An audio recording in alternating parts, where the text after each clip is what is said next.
तृतीय वर्ष के विद्यार्थियों का आज की कक्षा में स्वागत है। आज मैं मैकियावेली का अगला विचार, राज्य संबंधी विचार को आपके सामने प्रस्तुत करूंगी। मैकियावेली ने राज्य का कोई सिद्धांत प्रतिपादित नहीं किया है और उसने इसकी कोई परिभाषा नहीं दी है। न ही इसका कोई उत्पत्ति और या विकास का सिद्धांत प्रतिपादित किया है, न ही इसके कोई तत्वों आदि का विश्लेषण किया है। उसने जो कहा है वह एक राज्य की तत्कालीन परिस्थितियों में चलाने की युक्तियां हैं कि उसने राज्य ये युक्तियां उसके राज्य कला या स्टेट क्राफ्ट को ही हम उसके राज्य संबंधी विचार मानते हैं। राज्य और राज्य कला से संबंधित विषयों पर उसके विचार इस प्रकार से हैं। पहला, राज्य की उत्पत्ति व प्रकृति। मैकियावेली ने राज्य की उत्पत्ति पर स्पष्ट रूप से अपने कोई विचार व्यक्त नहीं किए हैं, परंतु फिर भी यहाँ वहाँ इस विषय पर उसके कुछ विचार मिलते हैं। मैकियावेली के अनुसार राज्य की उत्पत्ति का कारण मनुष्य का स्वभाव है। मनुष्य के स्वभाव की जो आसुरी और स्वार्थी प्रवृत्ति हैं वह उससे राज्य का एक संगठन उत्पन्न होता है। उसके अरस्तु के समान राज्य को वह प्राकृतिक संस्था नहीं मानता। उसके अनुसार मनुष्य ने अपनी असुविधाओं को दूर करने के लिए राज्य की स्थापना की है। अतः मैकियावेली के अनुसार राज्य एक मानवकृत और कृत्रिम संस्था है और मैकियावेली हॉब्स की भांति राज्य की उत्पत्ति में संविदा सिद्धांत का प्रतिपादन करता है। राज्य की प्रकृति या स्वरूप को बताते हुए मैकियावेली राज्य को अन्य सभी संगठनों व से उच्च और श्रेष्ठ मानता है और समाज के अन्य सभी संगठन उसके अधीन और उसके प्रति उत्तरदायी हैं। किंतु राज्य किसी के प्रति उत्तरदायी नहीं है, क्योंकि राज्य ही एकमात्र ऐसी साधन है जिसके माध्यम से मानव कल्याण के सर्वोच्च लक्ष्य प्राप्त किए जा सकते हैं। इस प्रकार व्यक्ति का कर्तव्य है कि वह अपने आप को राज्य की सेवा में समर्पित करे। दूसरा, राज्य के विस्तार की आवश्यकता। राज्य के निरंतर विस्तृत होते रहने की आवश्यकता बताते हुए मैकियावेली ने कहा है कि मानव स्वभाव के कारण ही राज्य को अपना विस्तार करता रहना चाहिए। उसके अनुसार मनुष्य का स्वभाव पारे की भांति होता है, वह निरंतर बढ़ते रहना चाहता है। उसी प्रकार वैभव और राज व्यवस्था है और राज्य को भी बढ़ते रहना चाहिए। जो राज्य इस सिद्धांत का पालन नहीं करता वह स्थिर नहीं रह सकता। इसी आधार पर वह राज्य को दो भागों में बांटता है, स्वस्थ राज्य और अस्वस्थ राज्य। उसके अनुसार स्वस्थ राज्य युद्धशील होता है और निरंतर संघर्ष में लगा रहता है। इस संबंध में वह रोमन साम्राज्य के पतन का उदाहरण देते हुए कहता है कि उसके पतन का एक कारण उसका सदैव एक समान बने रहना था। रोमन साम्राज्य के शासकों ने उसके विस्तार की इच्छा नहीं की।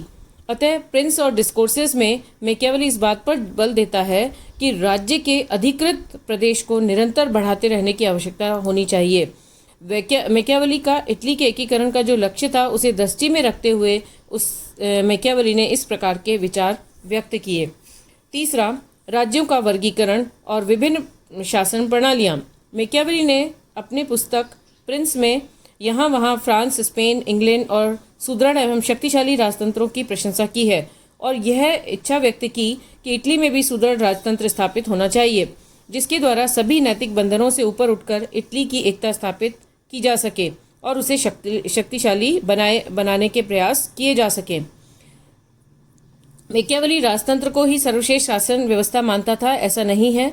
उसने इटली के लिए राजतंत्र को आदर्श के कारण नहीं बल्कि तत्कालीन परिस्थितियों के कारण अपनाने का पक्ष रखा।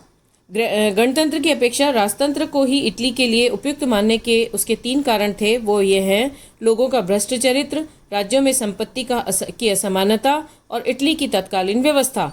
इस प्रकार राजतंत्र को सर्वश्रेष्ठ शासन व्यवस्था नहीं मानता, लेकिन डिस्कोर्सेस में उसके द्वारा किए गए राज्यों के वर्गीकरण और उसके गुण दोषों से विवेचन से यह स्पष्ट होता है कि वह राजतंत्र को अपनाना चाहता था।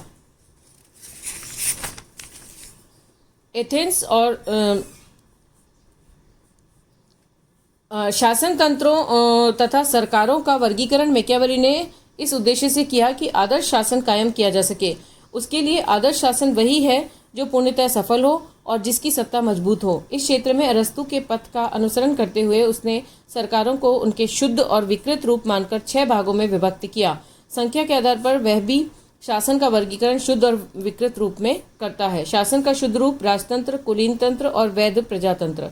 शासन के 3 विकृत रूप तानाशाही, धनिक तंत्र या वर्गतंत्र और तीसरा प्रजातंत्र है। इस प्रकार सामान्य परिस्थिति में उसका झुकाव गणतंत्र की ओर है, किंतु तत्कालीन इटली में विद्यमान अव्यवस्था जैसी स्थिति या संकटकालीन के लिए वह राजतंत्र को उपयुक्त समझता है। चौथा है संप्रभुता संबंधी विचार। मैकियावेली ने स्पष्ट रूप से संप्रभुता शब्द का कहीं प्रयोग नहीं किया है, किंतु उसने राजा की शक्तियों के संबंध में जो कुछ भी विचार प्रस्तुत किए हैं उससे हमें संप्रभुता का आभास अवश्य होता है। वह शासक की आंतरिक इच्छा तथा विजेता की भावना को अविभाज्य मानता है। उसके अनुसार शासक किसी भी आंतरिक और बाह्य शक्ति के प्रति उत्तरदायी नहीं होता है और वह किसी भी प्रकार के कर्तव्य अनुबंध से प्रभावित होता है। उसे किसी भी प्रकार की आंतरिक या बाह्य विधियां मानने के लिए बाध्य नहीं किया जा सकता। मैकियावेली स्वयं परिवर्तनवादी था और इसलिए उसने स्थायी और अखंड संप्रभुता की बात नहीं की है। वह संप्रभुता की अन्य विशेषताओं जैसे उसकी शाश्वतता, अदेयता, संवैधानिकता आदि के संबंध में कुछ नहीं बताता है। उसकी संप्रभुता एकात्मक, लौकिक, धर्मनिरपेक्ष और स्वतंत्र चेतना से युक्त है। इस प्रकार मैकियावेली सीमित संप्रभुता की आवश्यकता को स्वीकार करता है। 5वां है विधि और विधि संबंधी विचार। विधि के संबंध में मैकियावेली के विचार अत्यंत ही संकुचित हैं। वह मध्यकालीन विचारकों की तरह प्राकृतिक और दैवीय विधियों में विश्वास नहीं करता। वह केवल नागरिक विधियों की कल्पना करता है जो शासक के द्वारा बनाई जाती है। उसके अनुसार राज्य की स्थापना के पूर्व कोई कानून अथवा व्यवस्था का अस्तित्व नहीं था। नागरिक विधियों द्वारा ही प्राकृतिक अराजक व्यवस्था का अंत हुआ और समाज को एकता के सूत्र में बांधा गया।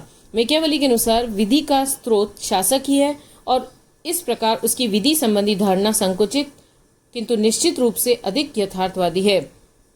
मैकियावेली का दूसरा सामान्य सिद्धांत जिस पर उसने बहुत अधिक जोर दिया है वह है समाज में विधायक अथवा कानून निर्माण का सबसे अधिक महत्व। उसके अनुसार एक नवीन राज्य की स्थापना में एक बुद्धिमान विधि निर्माता की अत्यंत आवश्यकता होती है, चाहे वे व्यक्ति हो या संस्था। उसके अनुसार निर्मित नियम नागरिकों के जीवन को नियमित कर उसके नैतिक गुणों का विकास और राष्ट्रीय चरित्र का उत्थान करते हैं और समाज का उद्धार एक बुद्धिमान विधि निर्माता द्वारा ही हो सकता है। विधियां राजनीतिक ढांचे को ही निर्धारित नहीं करती बल्कि सामाजिक और नैतिक आर्थिक ढांचे को भी प्रभावित करती हैं। मैकियावेली के अनुसार विधिकार न केवल राज्य का वरन समाज का भी निर्माता होता है, जिससे उसके समस्त नैतिक, पंथीय तथा आर्थिक संस्थान सम्मिलित होते हैं। छठा है राजा या प्रिंस के आचरण के सिद्धांत या शासक के कर्तव्य। प्रिंस के 18वें अध्याय में मैकियावेली ने उन सिद्धांतों का उल्लेख किया जिनके आधार पर राजा को अपना आचरण करना चाहिए। इस विषय में उसके अनुसार राजा को अधिकाधिक शक्ति का अर्जन करना चाहिए। शक्ति के द्वारा ही पूरे राज्य को में शांति और बाहरी आक्रमण से सुरक्षा की व्यवस्था की जा सकती है। दूसरा है मैकियावेली के अनुसार प्रत्येक राजा को या प्रिंस को बहुत अधिक सद्गुणी होना चाहिए और परंतु उसे सद्गुणों का दास नहीं होना चाहिए। अपने राज्य के नागरिकों और अन्य राज्यों के शासकों को जो वचन दिए हैं उनका महत्व है, लेकिन उसका पालन तभी किया जाना चाहिए जब ऐसा करना राज्य के हित में हो। तीसरा, शेर और लोमड़ी के गुणों को धारण करना। मैकियावेली के अनुसार राजा में शेर और लोमड़ी दोनों के ही गुण होने चाहिए। शेर अपने को जाल में फंसने से बचा पाता है और लोमड़ी भेड़िए से अपनी रक्षा नहीं कर पाती। अतः इसका ज्ञान प्राप्त करने के लिए लोमड़ी की चाल भी होनी चाहिए और भेड़िए को कैसे डराया जाए ये जानने के लिए उसमें शेर की तरह पराक्रम होना चाहिए। चौथा, क्रूरता का एक साथ प्रदर्शन। मैकियावेली के अनुसार प्रिंस किसी राज्य पर अधिकार कर लेता है तो विजेता को सभी अत्याचार व क्रूरता एक साथ कर लेना चाहिए। वह क्रूरता का सदुपयोग है। उसके अनुसार यह क्रूरता का सदुपयोग है। राज्य की प्राप्ति के लिए बड़े से बड़ा विश्वासघात किया जाना चाहिए, बशर्ते कि ऐसा विश्वासघात बार बार न किया जाए, क्योंकि बार बार ऐसा करना क्रूरता व दुरुपयोग होगा। उसे राष्ट्रीय सेना का संगठन करना चाहिए। एक शक्तिशाली राष्ट्रीय सेना का गठन से पूरे राज्य की सुरक्षा की जा सकती है। एक और बात उसने कही है प्रिंस के लिए कि कानूनों का कठोरतापूर्वक पालन करना चाहिए। राजा के द्वारा सामाजिक मामलों में किसी प्रकार की निर्बलता नहीं दिखाई जानी चाहिए। कठोरतम दंड की व्यवस्था की जानी चाहिए जिससे कानून भंग और करने वालों का सदैव ही भय बना रहे।